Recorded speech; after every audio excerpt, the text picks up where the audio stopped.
And the sectors include and are not limited to manufacturing, value addition, leisure and hospitality, cosmetology, creative arts, tailoring, among others. Already, GROW has trained 3,176 women entrepreneurs, especially in the refugee hosting districts. We are also providing business support services, working with government departments, initially starting with the Uganda Industrial Research Institute and the Dairy Development Authority, of course now with the Ministry of Agriculture. So we are also finalizing MOUs with other agencies. These are before the World Bank, but they have given us indication that they will get back to us uh, soon over a fortnight, and we are going to be supporting certification of products, business registration, export promotion, among others. And GROW meets all these associated costs. That is with UNPS, URSB, and other government agencies. We have a work placement program where we hope to provide on-the-job training to 5,000 women entrepreneurs and their employees. We have, of course, the focus remains on the manufacturing, value addition, science and technology, construction, leisure and hospitality, among others. We have shortlisted 23 firms out of 68 that applied, and these will be able to advertise by the end of the month, and women will be invited to apply. We have received another round of applications. 120 firms have expressed interest. We'll evaluate them and announce this by January. These are spread through the country, and they'll be able to support women to receive on-the-job training. The example I will give: a hotel like this, if it is on board, and there's a woman who is running a guest house or a restaurant, she can express interest to come and uh, uh, learn on the job from the experts for 6 months, and GROW will meet all those costs. We have discussed an MOU with the Department of Industrial Training under the Ministry of Education and Sports, which will sign by December, so that those who go through the apprenticeship program will receive accreditation. We have also completed evaluation of a firm that is going to help us to manage this apprenticeship program, including aspects of monitoring the learning outcomes and compliance with standard both accreditation and environmental and social standards. We have grants under GROW. We have business completion grants. The manual has been agreed upon now with the World Bank, and the grants will range from 2,7 million shillings to 110. We are targeting to support up to 3,500 women entrepreneurs. The focus will be on those enterprises with potential to grow and employ more women, still, of course, in agribusiness, manufacturing, hospitality, science and technology, among others. The selection, disbursement, and monitoring of the beneficiaries will be managed by an independent firm, and we're also announcing these bids in the course early next week. I'll speak also briefly about the GROW loan. This GROW loan was launched on the 28th of August by High Excellency the Vice President of the Republic of Uganda, and as the Minister has said, now following a cabinet directive, the interest rate will be 10% per annum, reducing balance. And the key features of the GROW loan are that it ranges from 40 to 100 million. The maximum repayment period is 2 years. There are no loan application fees apart from statutory deductions for the Credit Reference Bureau costs, mortgage verification, and caveat registration. There are incentives under GROW loan for timely repayment, 5% for borrowers across the country that are able to pay on time. Halfway through their loan period, they get a 5% reduction of the principal amount that they have borrowed. And if they are refugee women and in the host communities, the rebate, the bonus is 8%, and for affirmative action, 10% for women entrepreneurs in regions with high poverty levels. Karamoja, Bukedi, and Isoga. But as the ministers would have indicated, Cabinet has asked us to do a little more review of this in consultation with UBOS, with the option of, if confirmed, adding on probably parts of northern Uganda. Collateral is a requirement, but what I need to emphasize is that we have allowed for flexible options, including business assets and untitled land. And we hope that through this, the banks will learn to trust women and to expand the options of the collateral that can be provided. We have signed agreements with 5 commercial banks, valued at 98.5 billion. The initial advance was 26 billion, but the total package we have to grow loan is 260 billion, so we still have funds.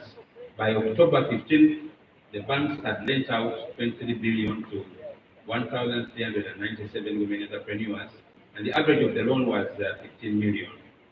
I think the minister explained the process that we are going through to confirm that before we replenish the funds, this money has been lent to eligible women entrepreneurs. If we find that, and that's the point at which we accept that that loan. If we find that one reason or another, the bank lent to somebody who did not qualify for this money in the first place, we reject that loan and the bank bears that cost. The first banks that reported having run out of money, Centenary and Finance Trust Bank, have, following a review, been replenished with an additional 6 billion each. We are reviewing other requests from other banks, and this will be replenished. The minister has explained that SACCOs will come on board by December to increase the options for access for women entrepreneurs. So this is the breakdown of the distribution of the beneficiaries. As you can see, 1,151 beneficiaries out of the 1,397 have borrowed between 4 to 20 million, the big category, the large category. 160 women borrowed between 21 to 40, and 84 borrowed between 41 to 200 million. Entrepreneurs, 98% are individual women entrepreneurs, non-companies, while 41 of these are new borrowers. 74% of the borrowers were in trade and agriculture, and 63% of the loans were lent out to support firms to have an individual have working capital. This is the distribution of loans by district.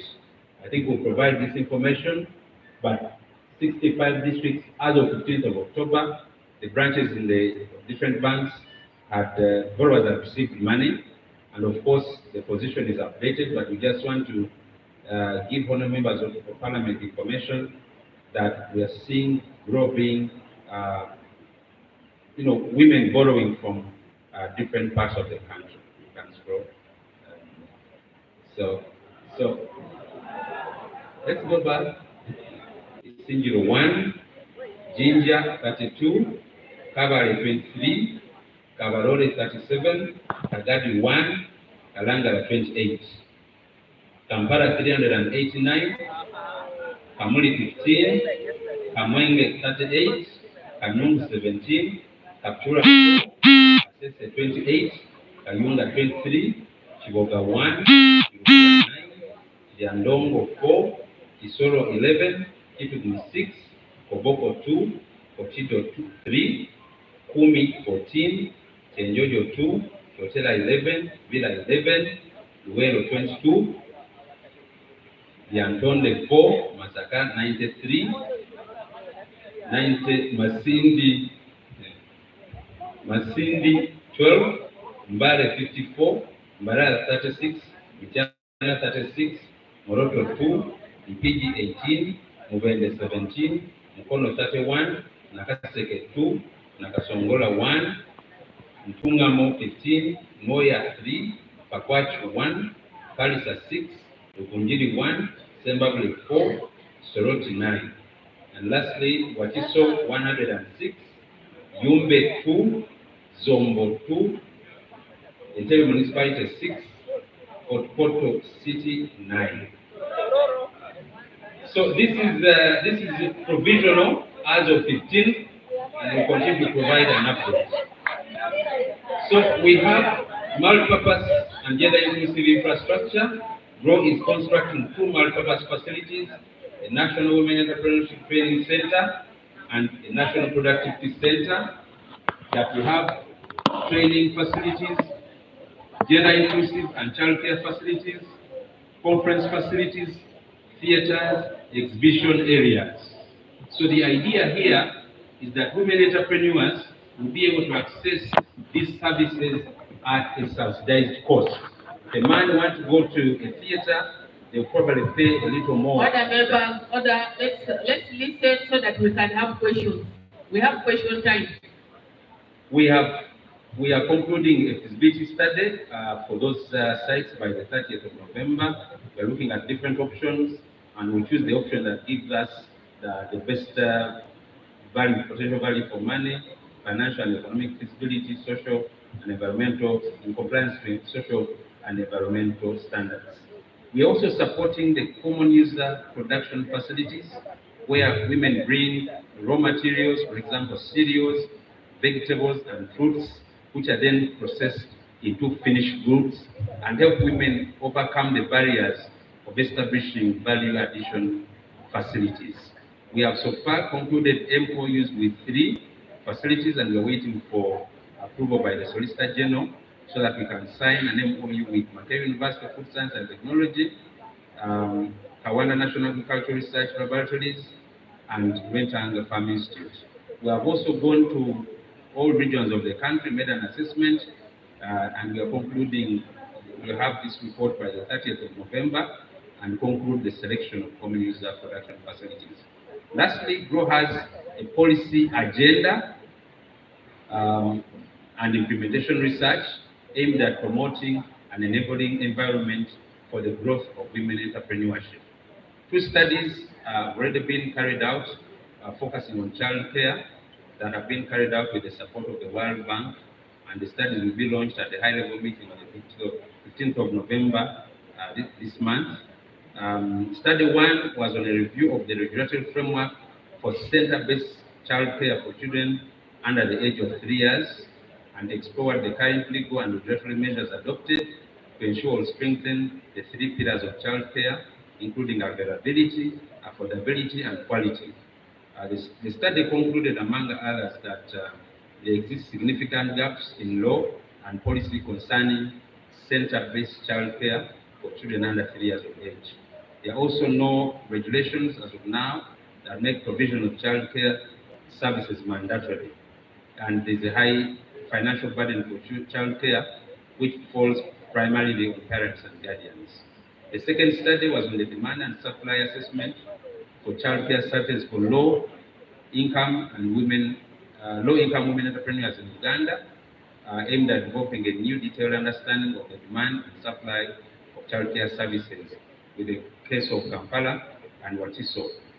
The study established that low-income women face several bottlenecks in accessing child care services, and most were dissatisfied with the existing arrangements. Child care services are primarily supplied by private providers, with the majority operating on a for-profit basis. The study recommended increasing domestic investment in child care services by the government, consider revising requirements for child care services, focusing on agencies, employers that are least employer distributed people, and to offer tax breaks to non-state child care providers to incentivize their involvement and expansion in child care services. Okay, so we have, from the implementation experience over the last 1.5 years, we have identified areas for further study that we're going to commission. One so far recommended is on the integration of mental health and psychosocial support into entrepreneurial programs to address work-life balance. Members, I propose we receive all the presentations. Let's have the bank before we go for question and answer session. Yeah. The banks